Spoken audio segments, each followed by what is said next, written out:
This is White Plains Week, the weekly roundup of White Plains, Westchester, and world news. With John Bailey, editor and publisher of the daily internet newspaper White Plains Citizen Net Reporter, WPCNR.com. Jim Benerofe, editor and publisher of SuburbanStreet.com and WhitePlains.com. And me, Peter Katz, formerly with NBC, ABC News, and stations from Boston to Los Angeles. White Plains Week, what's happening? Who are the newsmakers? What's in store for the future? The views and opinions expressed on this program are solely those of the participants. White Plains Week is presented on Optimum Cable Channel 76, Verizon Fios Channel 45, and on the internet at whiteplainsweek.com, youtube.com, and wpcommunitymedia.org. Now, White Plains Week. Good evening, Mr. and Mrs. White Plains, Westchester, and the world. John Bailey, White Plains Week, with Peter Katz, the anchor for all seasons on my right, and my partner since the inception of this show back in 2001, Jim Benerofe, the Dean of Journalism in White Plains, New York, USA. And right now, Jim, headlines, please. And here are the headlines for April 28th, 2017. Democratic Party official announces they will run Mayor Thomas Roach, incumbent councilman John Martin and John Kirkpatrick, and newcomer Justin Barsh for Common Council. City holds annual Holocaust memorial at the Garden of Remembrance. County Board of Legislators Democratic Caucus refuses to support County Executive Robert Astorino's planned suit to force environmental review of Indian Point closing. 1980 court case involving the building of Peekskill garbage burning facility during County Executive Alfred Del Bello's administration sets a precedent for just such a SEQUOIA review, and Democrats and Governor Cuomo apparently ignore it. We will have another exclusive edition of Trump the President, the only Trump roundup of its kind, with Peter Katz reporting. Assemblyman David Buchwald announces bill to force elected officials from New York to reveal their tax returns. We will have video of the Trump tax plan announcement. State Senator George Latimer gathers more endorsements and will be interviewed this week on People to be Heard, on whiteplainsweek.com and on Channel 76 and Fios Channel 45 countywide, Thursday at 8 and next Saturday at 7 p.m. Thank you, Jim. And now we go to the White Plains Week Rollo Newsreel March of Time, and the fog was rolling in yesterday on Thursday. There's a fog bank You've heard of the fog of war. We call this the fog of news. The news fog. That's absolutely it. Well, Is it a fake fog? It's fake fog, yes. No, it's coming from the fog machine. That's what it is, that they pump out just. But at any rate, this was a very surrealistic scene. That's Playland, or what's left of Playland. And actually, that's when the fog was starting to lift. I mean, it just rolled in. It became zero visibility, zero ceiling within minutes. It was an exciting weather event to cap a real dreary, depressing week. Well, I mean, this has been just such a strange time for the weather, has it not? It's been extraordinarily wet for April. Yes, we like a meteorologist. Even come on in and April showers bring May flowers and all that. Well, the flowers are here already. We ought to be able to start a greenhouse on that. But anyway, speaking of greenhouses, the Common Council candidates for the Democrats have been decided. And could we have that back, please? Yes, thank you. We didn't want to take away their moment in the sun. The Democrats announced Common Council candidates for their November run, and they nominated John Martin, John Kirkpatrick, the incumbent councilman, and a newcomer, Justin Barsh. Now, you have to explain why you have a picture of a planning board meeting on a political story. Because Justin Barsh is a member of the planning board, and he is a tenant and landlord legal specialist in Manhattan. An attorney. Yes, an attorney. You know, we just don't have enough lawyers on the Common Council, do you? We just don't have enough. You can't have enough lawyers. Son, lawyers, guns, and money. That's what you're in. And Mayor Roach was nominated, and he says we need to keep the momentum going for the next 4 years that we've established the last 4. Okay. So based on that, I guess we can expect a primary battle from Councilwoman Laquona. Yes, and also the 3 mayor. council candidates are running at large. Yes, and we're going to be interviewing them in a couple of weeks. So it may be a very interesting political season here in White Plains on the local tickets, and we really have not heard that much from the Republican City Committee. Is there a Republican City Committee? Are they still in the league? We think we know that they're going to put up someone for mayor, but we don't know what they might do for common council. Rumor has it is Cass Sabelli, but rumor has it. Rumor has it. Rumor has it. I love that song, remember? Okay, rumor. Okay, let's go to action at the McCallion building, which was the scene of many intriguing things coming up. And well, in the past. The county office building on the left of the screen, and a on little the to right. the right is the Garden of Remembrance, where Peter, a special ceremony was held Monday. Indeed. Rabbis, cantors, politicians, residents from all over Westchester who care, and the Westchester Day School Choir among those who gathered in downtown White Plains this week for a special remembrance at the site which had been established years ago when Andrew O'Rourke was the county executive, and he dedicated county land for a Holocaust memorial. April 24th was a day of remembrance in Westchester to commemorate the Holocaust. Sponsored by the Westchester Jewish Council and the Holocaust and Human Rights Education Center, the commemoration ceremony was held at the Garden of Remembrance, a Holocaust memorial on Martine Avenue in White Plains, just down the street from the county office building. The blowing of the shofar, a ram's horn, was followed by a procession of Torahs, sacred scrolls which had been rescued from European synagogues which were ravaged during World War II. Liberated from Theresienstadt. Congregation Emmanuel of Westchester Holocaust Rescue Torah, Tabor, Czechoslovakia. Community Synagogue of Rye Holocaust Rescue Torah from Prague. Congregation B'nai Yisrael Armand. Holocaust survivor Esther Geisels told of her experiences. County Executive Rob Astorino decried the anti-Semitic acts which have taken place in Westchester. And another speaker was Congressman Elliot Engel. The best way that we can remember our brothers and sisters and uncles and aunts, grandparents that we lost during the Shoah is to always remember, and Esther said it, if there had been in Israel at that time, a Jewish homeland, 6 million Jews would not have been killed. And so the best thing that we can do to honor those of our brothers and sisters who were murdered is to make sure we support a strong Israel. A children's choir sang in Hebrew for the estimated 200 people who had gathered for the event.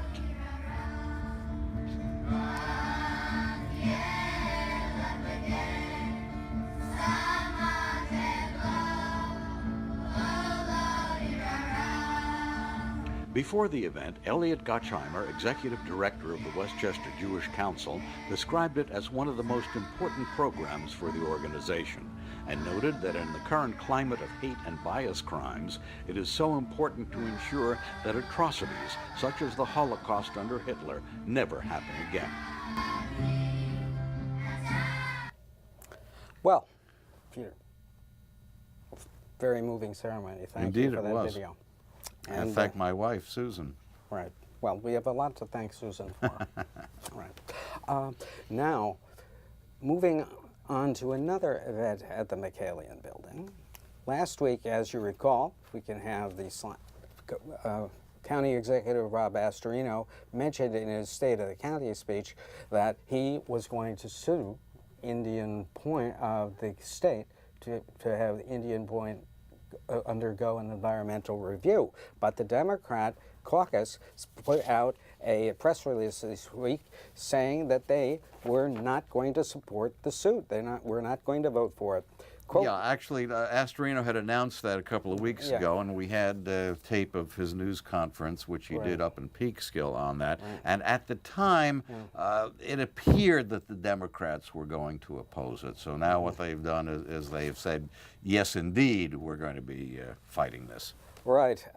They said that instead of engaging in a wasteful lawsuit where both sides are funded with taxpayer money, the best approach is to work with all the affected communities on how to mitigate the economic, social, and environmental impacts of the Indian Point closing, said Majority Leader Catherine Borgia. And they're having a couple of meetings to discuss the impacts, but nowhere does she mention a plan to pay for the enormous property tax losses that the two towns, Cortland and Buchanan, and the Hendrick Hudson School District, we got to address that. They rely heavily on what Entergy has been paying in the way of taxes and payments in lieu of taxes and other things while Indian Point is up and running. Right. And now we go to the shocker of the week.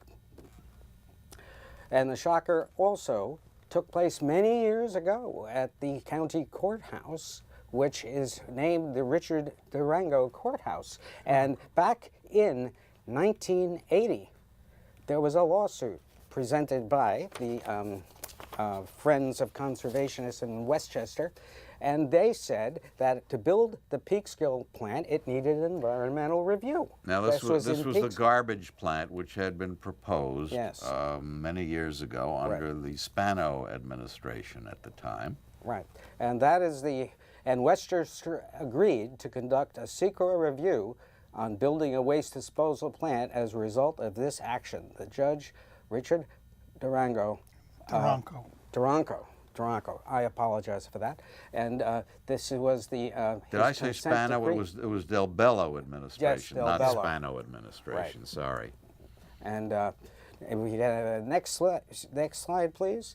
That was the suit that the conservation group filed, and so the significance of this today is that the Democrats do not know the stipulation that is based on SECRA law, which requires if disposal of waste undergo a SECRA review.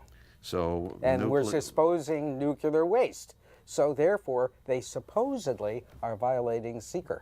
Well, I'm not going to argue that point. But this was a point, well, the judge argued it. But at any rate, I felt that was really shocking that 37 years ago they were going through the same that backs up Astorino's position on the lawsuit. Right. If indeed you can say you're disposing of the nuclear waste, because technically speaking, they'll say we're not disposing of it, we're just storing it. Well, what you do with it is the Hey, maybe I should have been a SECRA. lawyer, huh? What Maybe do you think? you should have. Oh, absolutely. Right. No, that would not be. No. Perhaps a press person. No. But meanwhile, at this point, next up, we have meanwhile, back at the McCallion building, the Democrats also said no to ICE and housing deportees in county jail in another burst of strength by the Democratic caucus. I find this interesting because all the government has to do is say, hey, look, we're going to take this away and that away. Well, you're talking about now Trump saying that the local police forces have to do the work of immigration enforcement people. Yes, right. And the caucus is not going to support that. We know that nationwide Democrats are opposing this. Also, some Republicans are opposing that idea. So. Well, this leads us right into the favorite segment of White Plains Week, and that is Trump the President with Peter Katz. 1,345 days to go, ladies and gentlemen, in term one. Although some call it a Trump tax plan, it really wasn't a plan which was presented this week. It was just a one-page, double-spaced outline listing many of the same points about taxes that Trump made during the campaign.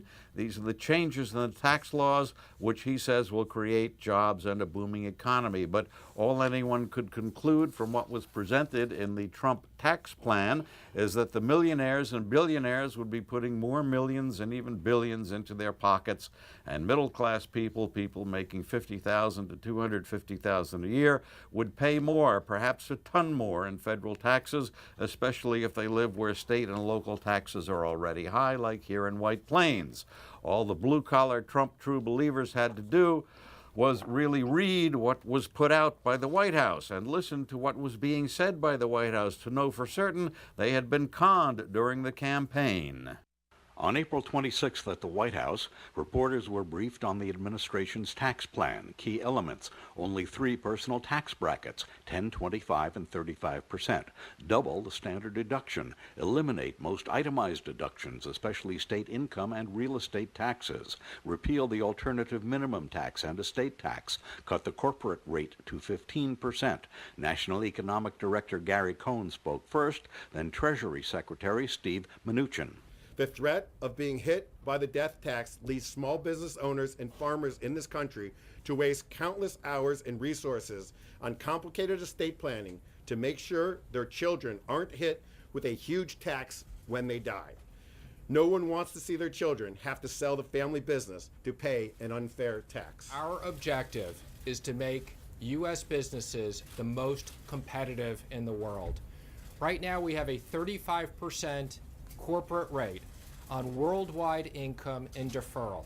It is perhaps the most complicated and uncompetitive business rate in the world. Not a surprise that companies leave trillions of dollars offshore. Under the Trump plan, we will have a massive tax cut for businesses and massive tax reform and simplification. This is not just about large corporations.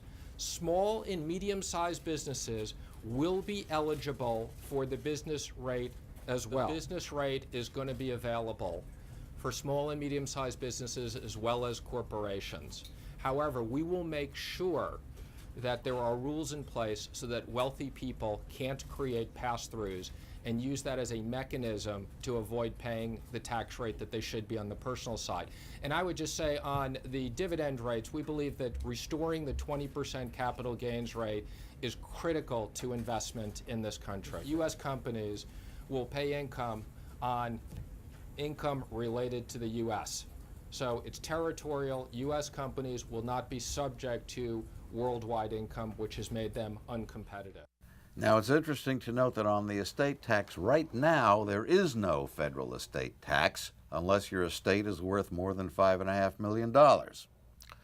Mike Flynn, the retired general who was Trump's security advisor and confidant, supposedly is being investigated by the Defense Department for illegally taking money from Russia and Turkey to the tune of $500,000, apparently over just several weeks. As you know, Flynn was fired by Trump.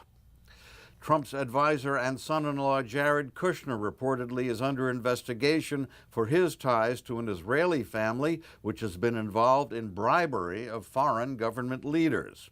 A report said some of Ivanka Trump's line of clothing is being manufactured overseas. Well, we knew that, but the report says in factories where children are forced to work for wages the equivalent of $1 an hour. President Trump decided he needed to be out of Washington tomorrow, Saturday, so he's going to Harrisburg, Pennsylvania, to be with the people who voted for him. There are 2 things he'll miss in Washington. One is a march to protest his policies designed to remove protections for the environment.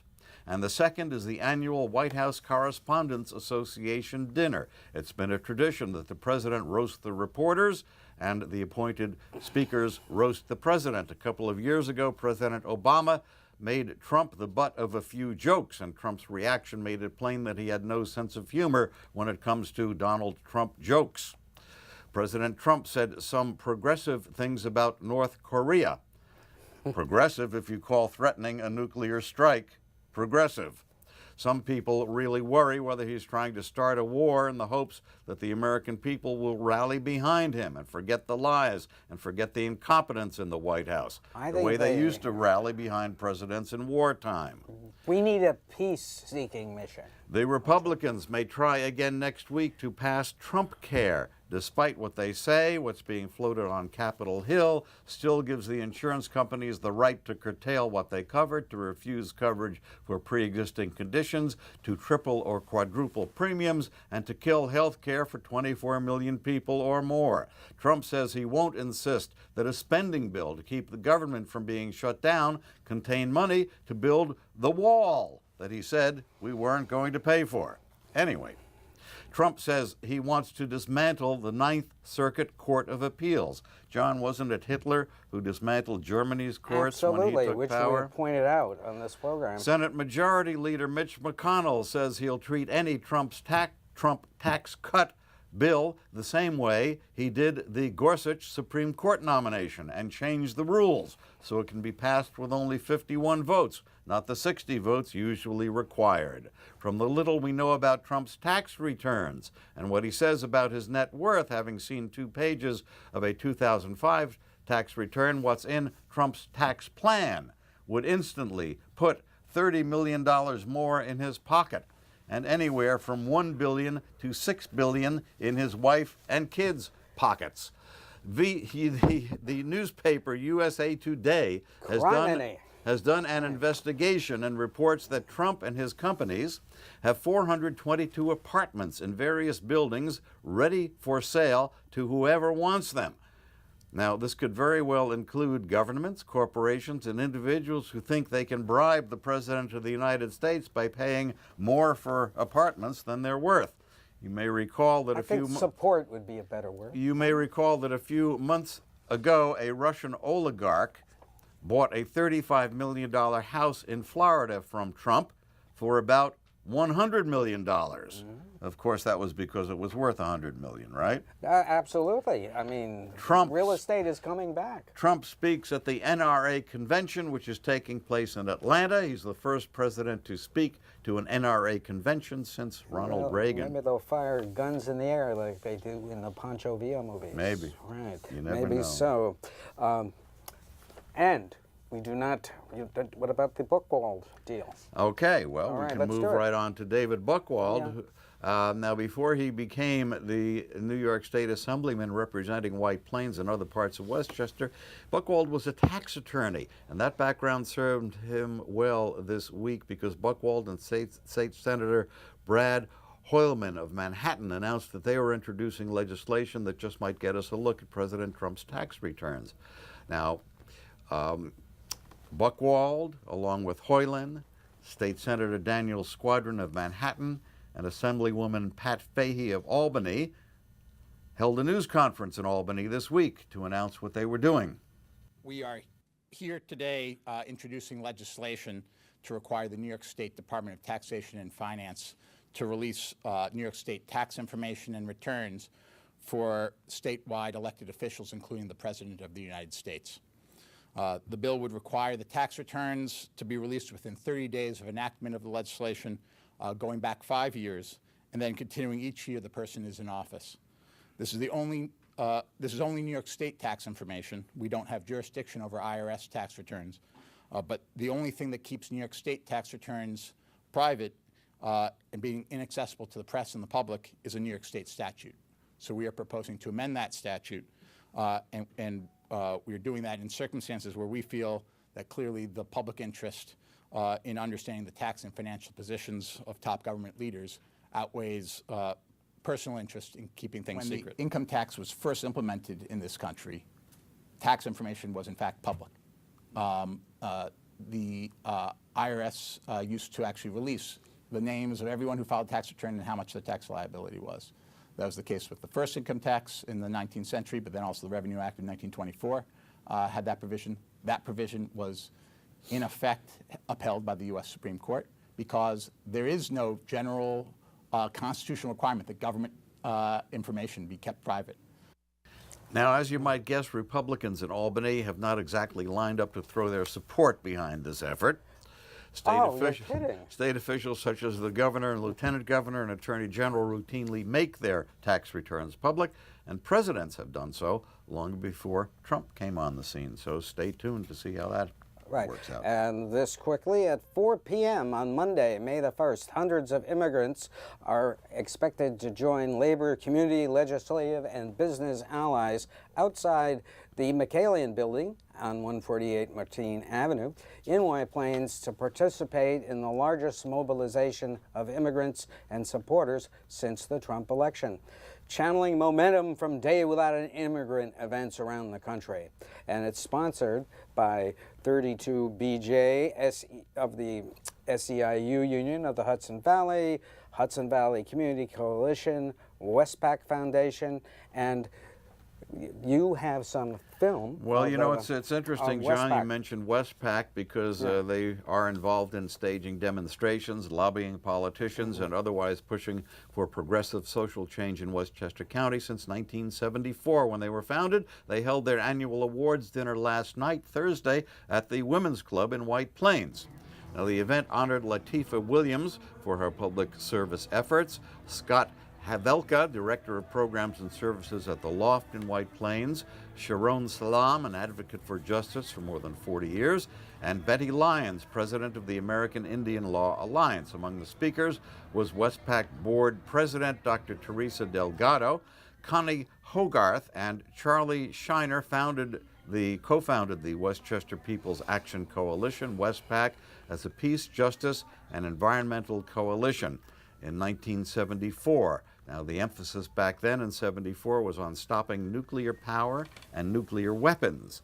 Now they fight racism, they want to see an economy that works for all, and they oppose President Trump's all-out war on the climate, environment, and communities, as they say. Right. And this week we interviewed State Senator George Latimer for next week's People to Be Heard, which will be seen on Thursday at 8 and Saturday at 7, and also on many of these the same internet stations. Yeah. Right. And Latimer has declared his candidacy, running for county executive, trying to get the Democratic nomination. He is being opposed in that effort. Okay. Right. Jim, what did you think of the interview with him? I thought the interview went very well. Yeah. I think he's a very interesting candidate, and we'll see what happens. Right. We definitely will. It looks to be an interesting race. We want to remind you of 2 dinners coming up on May the 4th, the Christine Rothmeyer Citizen Extraordinary Dinner being held by the Westchester Historical Society. White Plains Historical Society. Right. I always make that, they should be the Westchester Historical Society because they're very historical. And also on May the 12th, the Percy Granger House will host a reception to celebrate their being selected as a local landmark. And right now, this is John Bailey saying good night, Jim Benerofe. Good night, John. Good night, Peter Katz. Good night, John. Good night, Peter. And good night for White Plains Week. This has been White Plains Week, news and commentary about White Plains, Westchester, and the world. The views and opinions expressed on this program were solely those of the participants.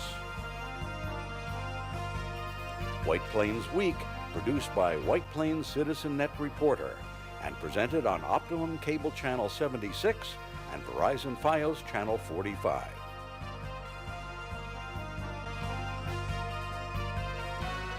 You may view White Plains Week anytime on the internet at whiteplainsweek.com, youtube.com, and wpcommunitymedia.org.